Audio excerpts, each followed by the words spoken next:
Duha patay sa separadong insidente sa pagpangluthang sa Bacolod City, Cag, Binalbagan. Yaring balita nga itong gintutukan.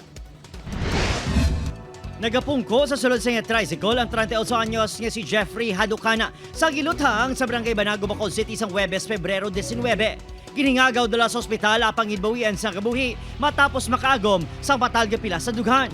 Base sa pahayag sa pinaka-residente, duha ka lalaki halin sa motorsiklo ang nagpalapit kag naglutang sa biktima. Bagay nga hindi mabaton sa iyang himata. Ano ila pa matiyag, piso lang ni. Sila makasala, guro, dapat sila mohon managuro, sir. Para bala mabalaan man nila, mabatyagan man nila, ang nabatyagan ko subong. Kung may sala, ila lang ya, hindi lang nila pagpatsyon.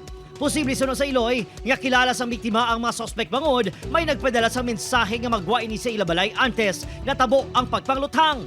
Padayon nga nagapakigangot ang kapulisan sa pamilya agud makakuha sang dugang nga impormasyon. Gusto na mo tani sir, Victoria kita sa pamilya, para sa cellphone na lang niya sir, ma-replace sa may pagpamahog, may mga PUI na sir, hindi link up na tipo niya sir sa pagiging masakit na. Napreso sa atong biktima bangod sa illegal drugs. Apang, sunod sa Purok Chairman, madugay na ini nga nagbago. Yung mapapuot, wala siya kay times niya kung may mga problema di sa mga suloy di sa amon. Sa Barangay Marina, Binalbagan, ginbawian sa kabuhi si Arnie Arseno. Legal ang edad sa giluthang sa hinablos nga si Jason Pasquil.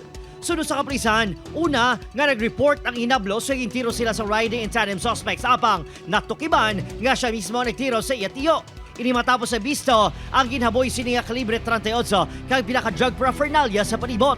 Ang duha ang residente sa Moises Padilla kag nagikan sa Bago City sang nagluntad ang insidente. Pero ang ato niya person of interest, tamo siya ng suspect. Put mo na sila sir, in-upload siya ni sir sa pakaisa. Actually sir, kang kasanay ni sila sir, possible misunderstanding ni ang duwa. Nag-alledge ka ni sa sir nga gintiro sila ko. Kaso nga murder ang ipasaka batok sa suspect. Adrian Pretos, 1 Western Visayas.